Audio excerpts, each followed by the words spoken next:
எப்படியாவது கஷ்டப்பட்டு வெற்றி அடையணும்னு இருந்த ஒரு சாதாரண அசிஸ்டன்ட் டைரக்டருக்கு பிறந்த ஒரு பிள்ளையா வாழ்க்கையில வறுமைனா என்னன்னு எனக்கு நல்லாவே தெரியும். சினிமாவில் எனக்கு ஒரு மிகப்பெரிய ஒரு இடத்த ஒன்று கொடுத்தீங்க. அதையெல்லாம் விட்டுட்டு உங்களுக்காக நன்றி கடன் செலுத்துறதுக்காக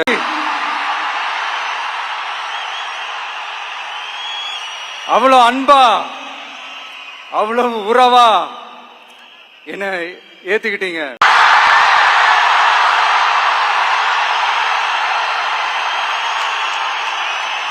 அத உண்மையாக்கி இருக்கிறீங்க.